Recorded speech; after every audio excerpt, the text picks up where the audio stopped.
All right, welcome back, everybody. Today we're going to be doing section 11.9, which is a continuation of our exploration of power series.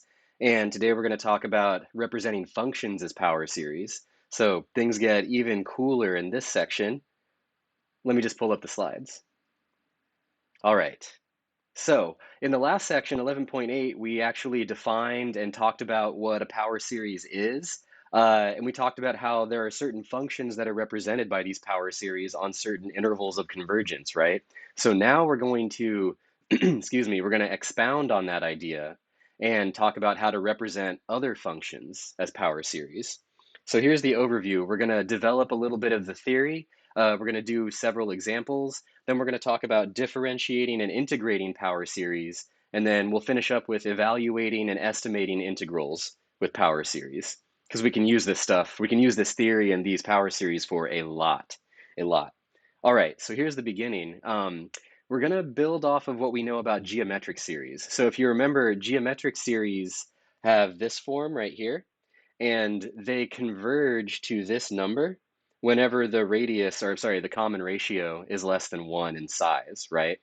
So we can use this knowledge to develop a kind of a general structure for certain types of power series. So we're going to use this idea right here. I mentioned this in the last section as well, but this series in particular is both a power series and a geometric series because it has that exact same structure as a geometric series does. The only difference is that x is now our common ratio, you could say. But just like before, this series will converge as long as the size of x is less than 1. So as long as x is within the interval -1 to 1, excluding the endpoints, we know that this series will converge. And because it's a geometric series, it must converge to this number right here, 1 over 1 minus x. So whenever this is true, whenever the size of x is less than 1, then this series will converge to this value right here, which is really cool. All right, so here's the amazing part. Notice that 1 over 1 minus x, that's a function of x. And what this result asserts is that this function of x can be defined as the power series that we were just looking at in the previous slide, as long as absolute value of x is less than 1. So what we've developed here is we've developed a brand new representation of this function in the form of an infinite series. So just ponder that for a minute there. I'm going to throw up the thinker. Let that just settle in your brain. We can represent this function as this series whenever this condition is satisfied. Ponder that for just a minute. All right. So naturally, this series representation is what we call a power series representation of the function 1 over 1 minus x. And the idea here is just that you can represent that function as this series on that interval of convergence. So, using the definition. Oh, yeah, okay. So we can be a little bit more precise here. And I've got a really nice Desmos example, a Desmos animation that I'll show in just a minute. But if we use the definition of an infinite series and how it's basically defined as a limit of partial sums, we can get some really, really deep ideas to pop out, and we can see some more profundity here. So remember that an infinite series is defined as a limit of the partial sums, right? So in this case, our partial sums are going to depend on x. So we're going to write this partial sum as s sub n of x. And here's one of the cool things about this already. These partial sums are polynomials. Yeah, it's a polynomial. So s sub n of x is this polynomial right here. Basically a linear combination of power functions, right? Now, the partial sums are approximations to the sum itself, this bit right here. That's one of the ways that that's how we defined an infinite series, right? So a partial sum is just approximating the sum itself, and the more terms you add to that partial sum, the better the approximation gets. Well, the profound bit here is that because our partial sums are actually polynomials, what we're getting is polynomial approximations of this function, polynomial approximations. So s sub n of x is a polynomial, and it approximates the function 1 over 1 minus x to some degree of accuracy on that interval of convergence. So here's kind of just a snapshot of it. The graph, where is it? So the pink curve, if you can see it, let me try to indicate it right here. Maybe I'll even use like a pink color. This will work. Okay, so the function itself, the function 1 over 1 minus x, is this curve right here that I pointed to. So you can tell it's kind of swooping like this. It's basically the left branch of 1 over 1 minus x. That's basically what it looks like. And what these other pictures are polynomial approximations to that pink curve. So let me highlight here, pick some green. So for example, s sub 2, that's a polynomial of degree 2. And it's trying to approximate this curve.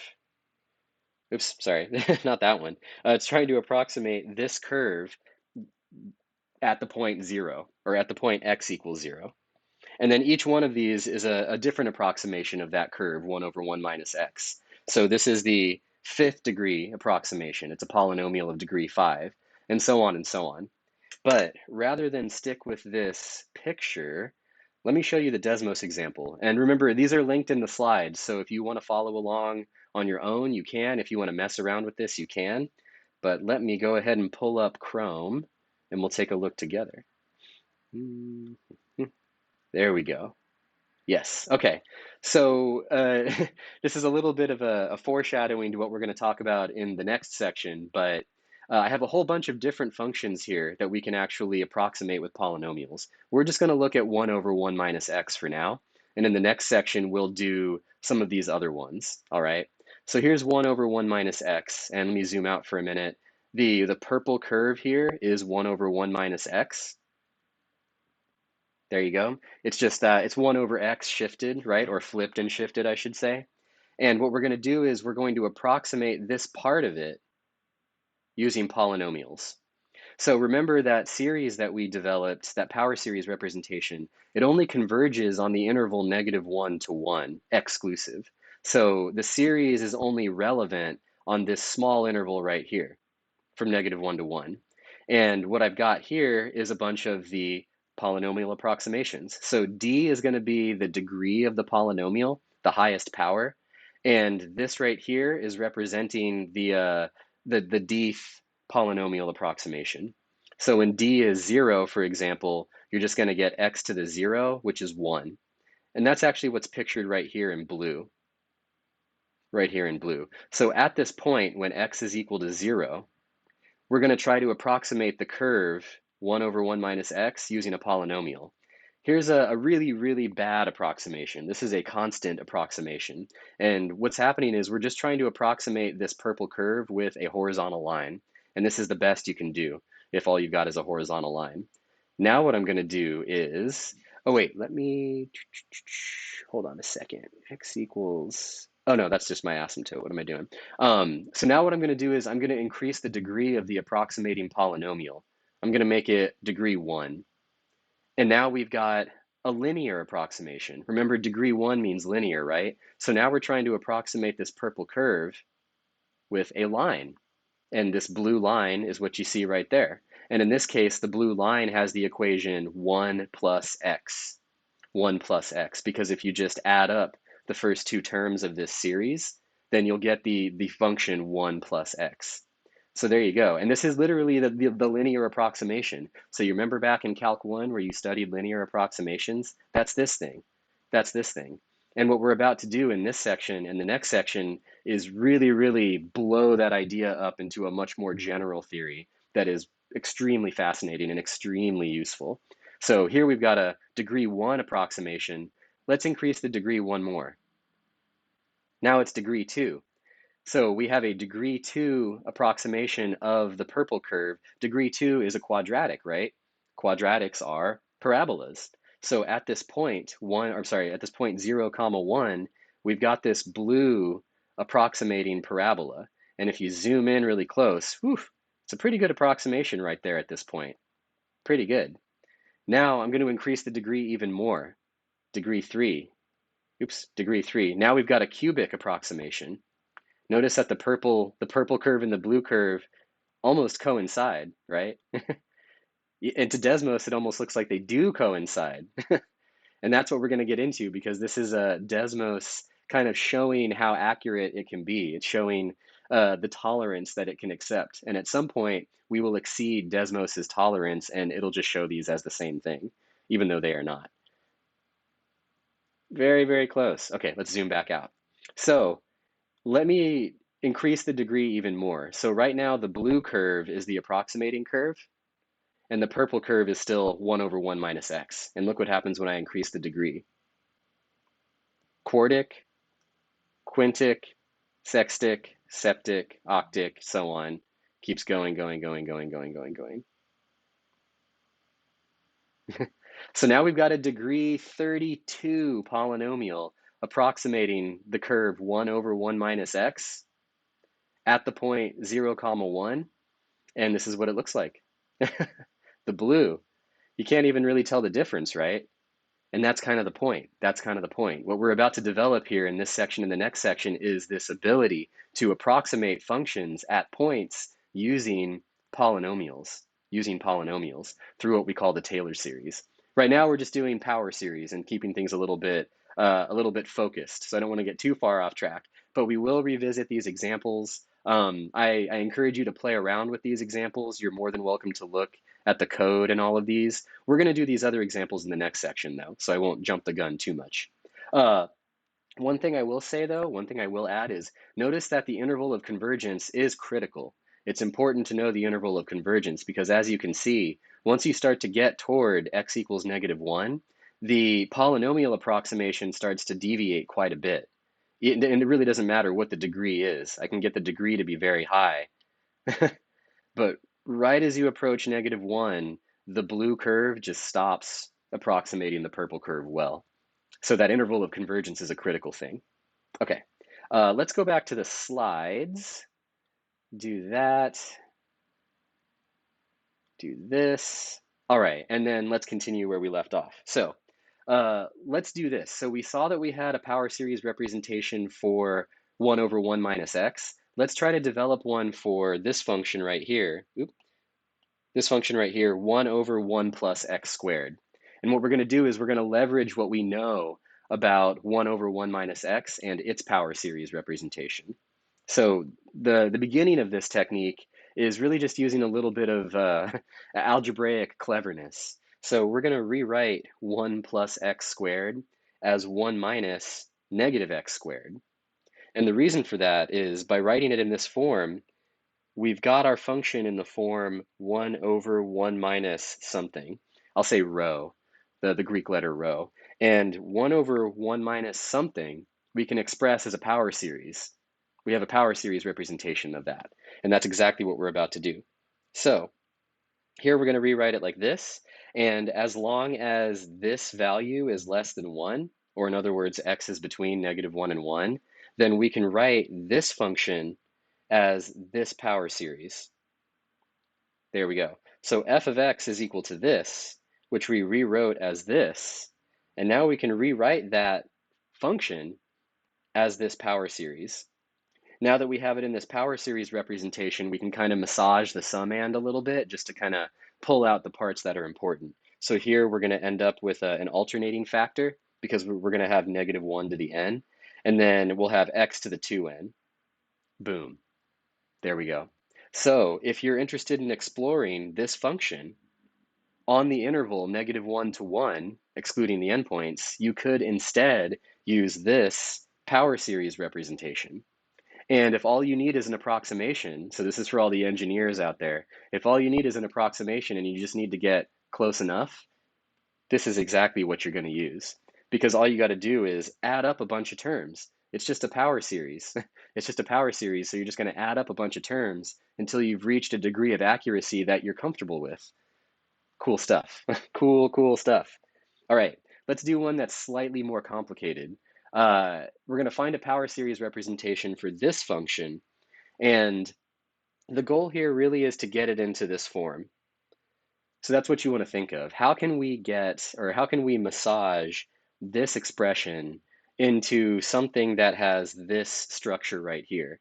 Because as long as we get this structure right here, we've got a power series representation. at least on -1 to 1. So that's the goal here. How do you manipulate an expression? Well, when you've got an expression, there's really only a couple things you can do. You can add 0, you can multiply by 1. Those are the two most powerful techniques in math. Or you can try factoring or something else like that. But really, it kind of boils down to adding 0 and dividing by 1, factoring things, and so on. Okay, all right, let me get rid of that, and let's see what we have. So we need to get it into this structure, like I mentioned a moment ago. So the first thing I'm going to do is I'm just going to pull the 2 out of the numerator. And now I'm like a third of the way there, you could say. I've got 1 over pi plus x, but I need the denominator here to look like this. So what I'm going to do is I'm going to factor out pi from both of these terms. So when I factor out pi from itself, I get 1. When I factor out pi from x, I get x over pi.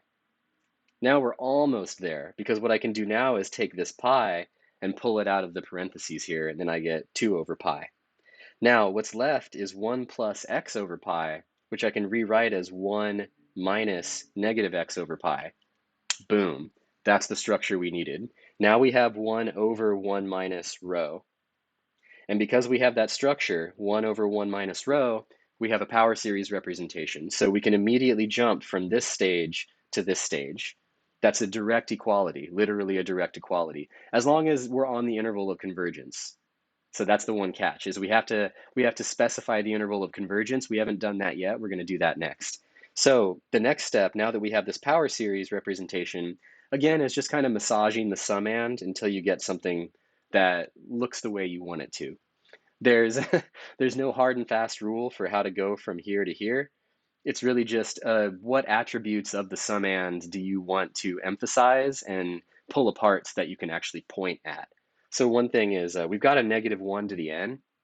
Usually it's good to pull out the alternating factor and just state or show explicitly that there's an alternation there. And then we kind of have the rest. Pi to the n, that's just going to be a constant for any n. X is our variable. So this is a pretty good final result. Now, again, the catch is this is only valid on some interval of convergence, so we have to find that interval of convergence. I should say, do we even know it converges at all? Do we even know it converges at all? Well, I hope it does. And you shouldn't have to hope or believe, you can just prove it. So you use all of those techniques that we learned in the previous sections, right? 11.2 to 11.7. And in this case, you could use the alternating series test and the direct comparison test to determine that this actually does converge. And it converges as long as this value is less than 1 in size. Or in other words, as long as the absolute value of x is less than pi in size. And so simplifying this, or expanding this, I should say, you get that the interval of convergence is at least -pi to pi. There we go. All right, so that means that if you want to talk about this function, you can use this power series representation on this interval, and it's totally valid. Totally valid. Now we got to test the endpoints. Do I do that here? I think I do. Yeah, then you got to test the endpoints because you might get a tiny bit more of convergence, right? Remember that from the previous section. You got to test the endpoints. So if I plug in -pi for x, then our series becomes this, which diverges just by the divergence test. And if I plug in x equals pi, then you get the same thing again. So it also diverges at x equals pi. So the interval of convergence is simply -pi to pi, and this is our representation of the function on that interval. Woohoo! Cool stuff. Okay, now let's get into some funner stuff. So now that we have these power series representations, we got to remember that this is a calculus course, and we want to do calculus on these objects. That's kind of the theme, right? Develop this new idea, this new representation, and then do calculus on it. So we want to be able to do that, and so we got some natural questions like, can we differentiate or integrate a power series?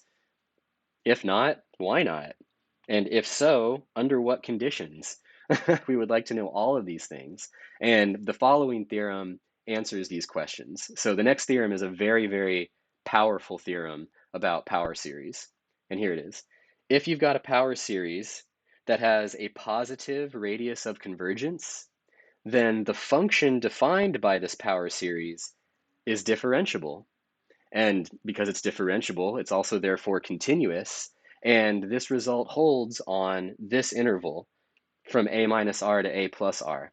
Basically, the interval of convergence, right? The open interval of convergence, I'll say.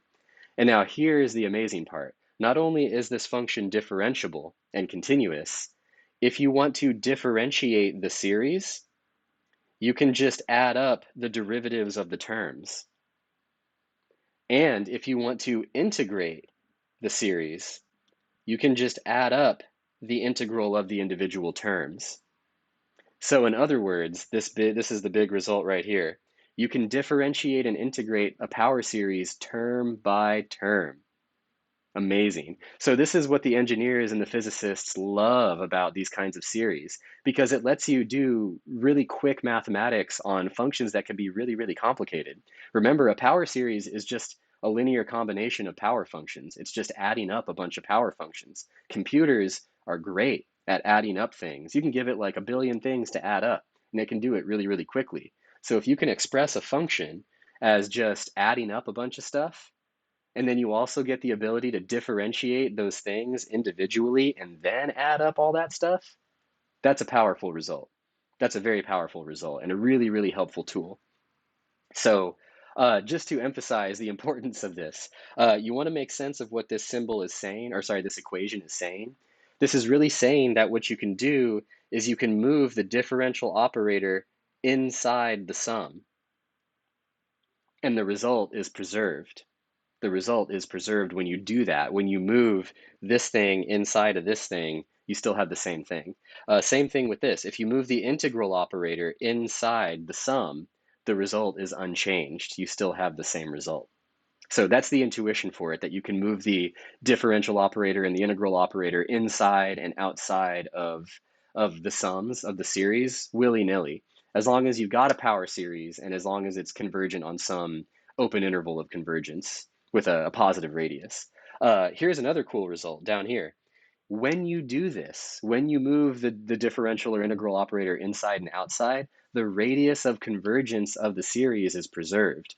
So this doesn't change the radius of convergence at all. However, it may change the interval of convergence. In particular, it may happen that the original series converges at an endpoint, but the derivative does not. So this is one of the reasons why considering those endpoints is a really important thing to do. You really do have to look at them and think about them and treat them as their own special cases. Because here, when you differentiate a power series, the radius has not changed, but you might lose an endpoint of convergence. You might lose an endpoint of convergence. And that may seem trivial, but some of the results that you get specifically depend on your series being convergent at that endpoint. So there's a bit of a subtlety there. We will see that in particular in one of the questions we do on, oh geez, I think it's activity 11.10, where you will find a formula to compute the number pi. And it turns out that the endpoint of an interval of convergence is absolutely critical for that particular problem. Okay. Um, Oh, another note here. Usually somebody notices this and asks about this. Notice that there's an index change in part one of this theorem right here. Notice it goes from n equals 0 to n equals 1. That's really just due to the initial term, which is the constant term, becoming 0 after differentiation. So remember, the very first term of this series is a constant. It's just c sub 0. And if you differentiate a constant, it disappears. It goes to 0, right? So when you move the derivative inside, you can just change your index to 1 because the zeroth term is 0, so it's no longer there anymore, right? You could leave it at n equals 0, but then you're just including a 0 term is all. You're including a 0 term. Um, okay, so now what are we going to do? So now we're going to leverage this idea, the fact that we can move the differential and integral operators inside and outside of these series is a powerful tool, and we're going to use it right now. We're going to use it to find power series representations of functions that can't directly be massaged into that form. That should say form, sorry, into that form 1 over 1 minus rho, but it may be related to that form, or our functions may be related to that form through differentiation or integration. Let's take a look. Let's try to express this function as a power series. And the idea here is that outright, it doesn't quite have the form 1 over 1 minus rho. So we can't just like massage things algebraically and get it into that form. Now that I think about it, you could expand it. Oh no, but it's a perfect square. So yeah. You might be able to, but I don't know if it would be easy necessarily. However, there is something we could do. Notice that when you differentiate 1 over 1 minus x, you actually get 1 over 1 minus x squared.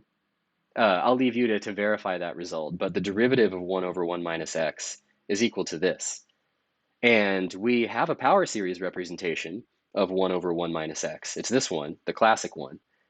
So the previous result, the previous theorem says that if we want to know a power series representation for 1 over 1 minus x squared, we can just differentiate the power series representation of 1 over 1 minus x term by term, and that will give us the result. So here we go, this calculation. This function is the derivative of 1 over 1 minus x. 1 over 1 minus x has this power series representation. We can move the differential operator inside the series and differentiate term by term. And when we do that, we get this result. So this is a power series representation for that. Pretty cool, huh? There we go.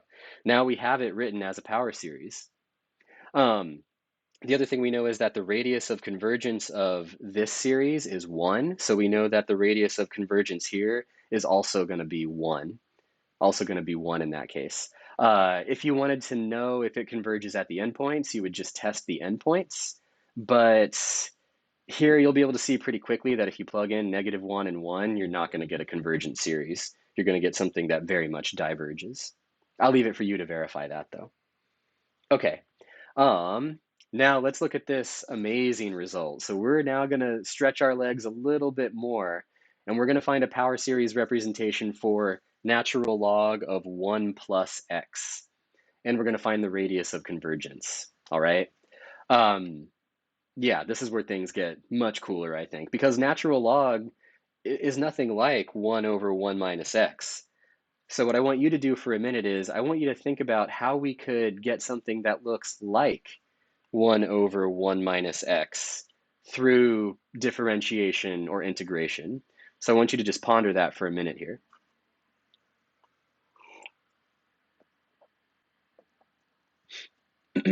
Okay, now just try to say something out loud. Remember, you got to say something out loud to give your brain that feedback. So how could you get to something that looks like 1 over 1 minus x from ln of 1 plus x using differentiation or integration? Say it.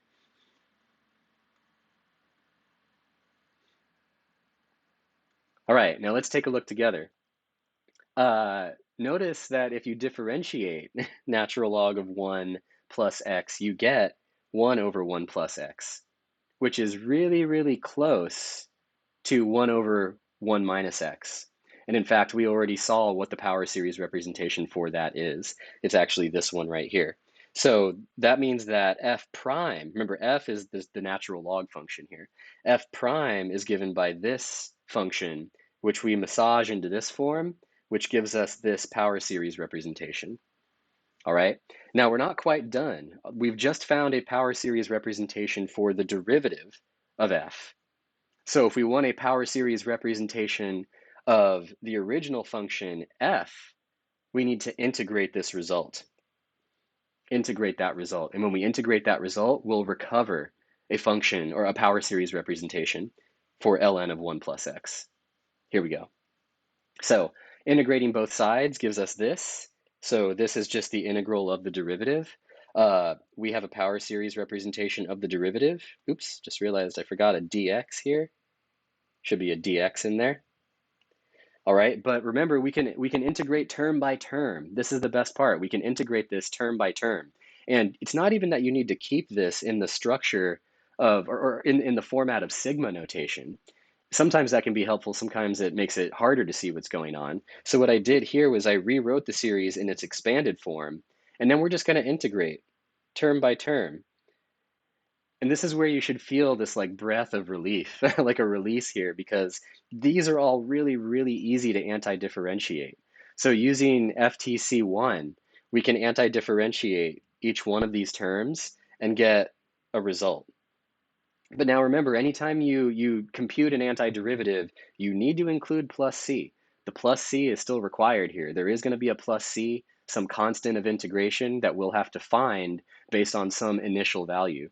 But to finish things off, we can rewrite this, rewrite this infinite series using sigma notation. So we have a nice closed form.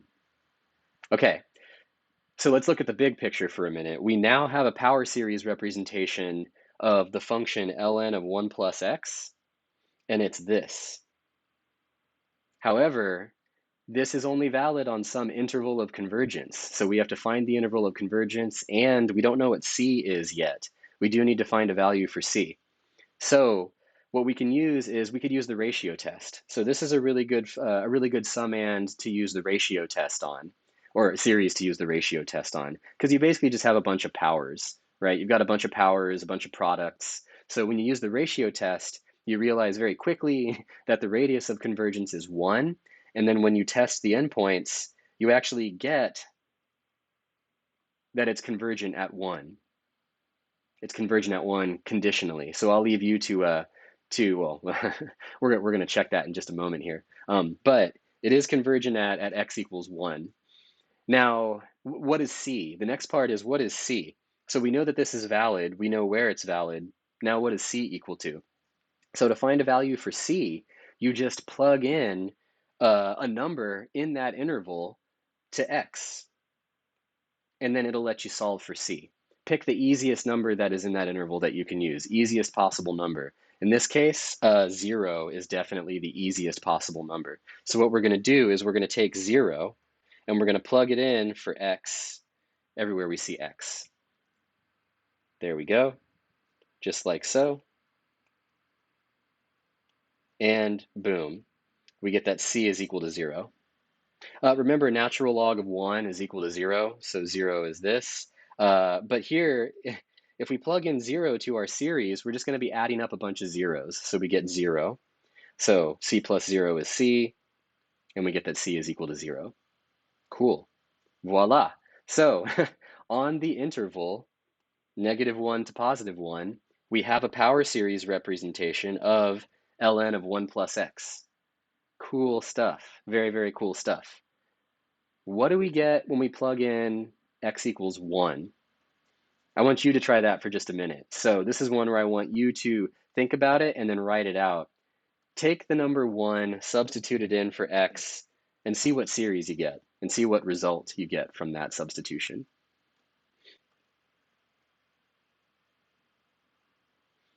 All right, here we go. Let's take a look together.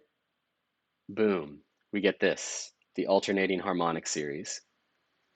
What's even cooler about this is what we've shown is ln of 2 is equal to the alternating harmonic series. That's what it is. So behold, the alternating harmonic series converges. So the alternating harmonic series converges, and it converges to this number. It converges to natural log of 2. So if you add up all these things, alternating the signs, you will get to the number ln of 2. Yeah, mind-blowing. That's it.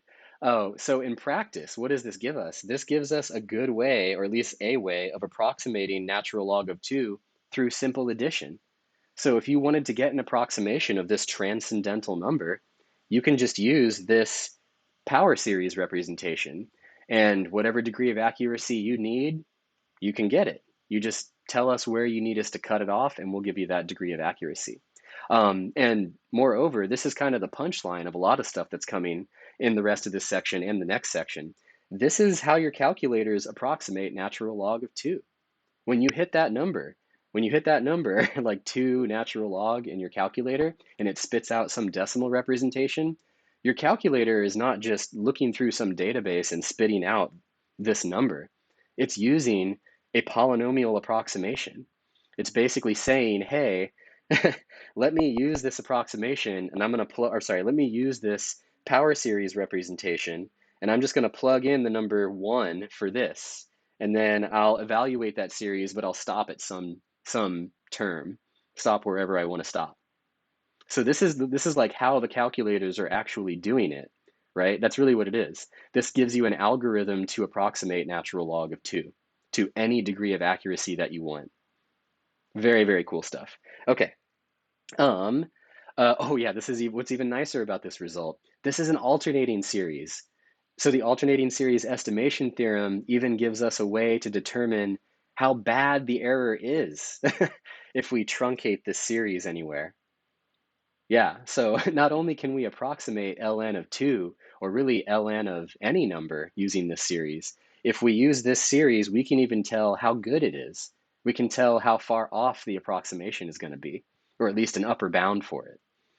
Okay, um, now this one might seem like it's coming out of left field, but I want you all to try this one at home. So I want you to try to find a power series representation for cotangent inverse of x. So this one I want you to think about for just a minute.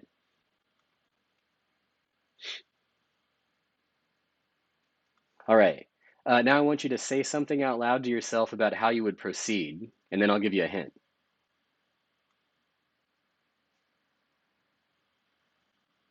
All right, now I want you to try to work it out, and my hint to you is the title of the slide.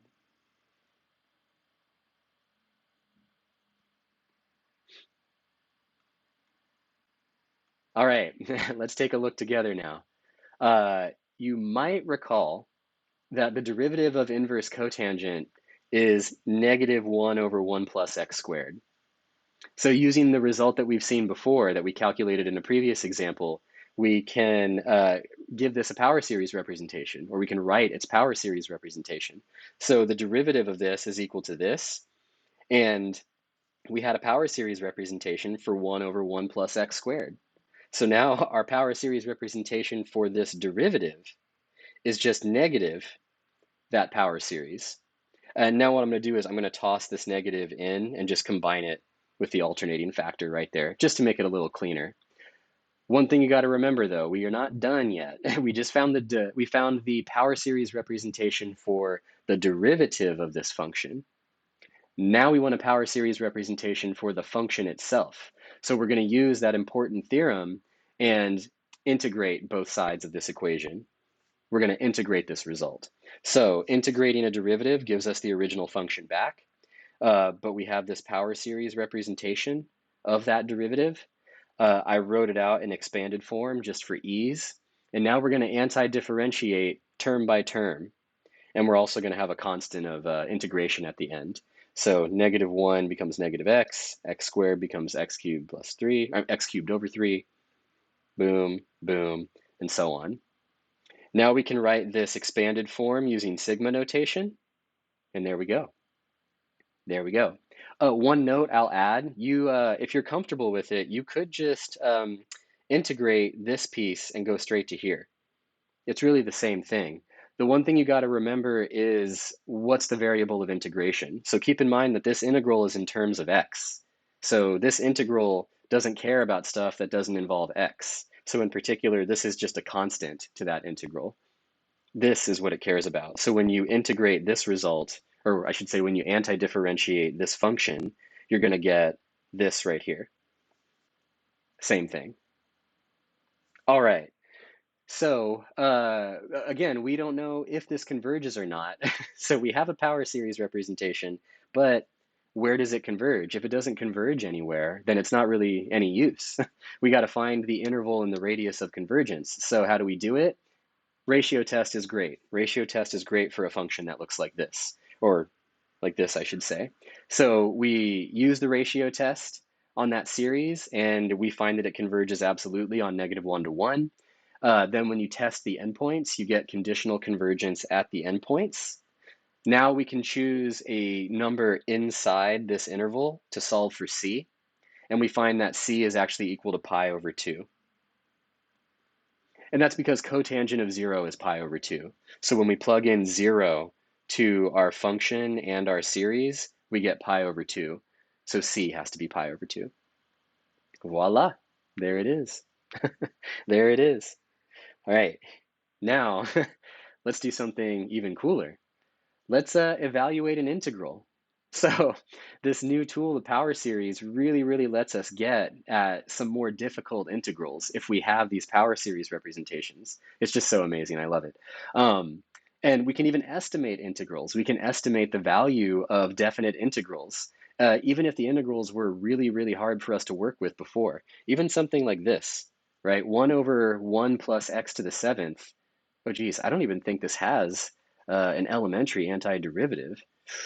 Ooh, I don't think it does. I think you need elliptic integrals for this. Can't remember off the top of my head. Anyway, the point is that this is not a function that would be easy to integrate. It is not easy to integrate using the techniques that we have learned in this class, but we could evaluate it as a power series, and it would be valid on some interval of convergence. So this is one that I want you all to try on your own, okay? So first thing I want you to think about is how could you write this as a power series, 1 over 1 plus x to the seventh? Try to work it out. Okay, now say something out loud to yourself about how you will do it. How you will do it. All right, and now try to work it out. And if you can compute the power series, then try to compute the integral of the power series, and we'll compare after we do it in just a moment.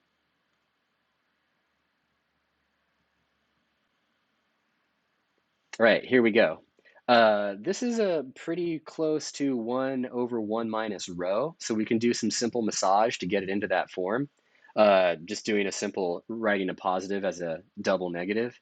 Now we have this power series representation, massage it a little bit, you can pull out the alternating factor. This is what it looks like in expanded form.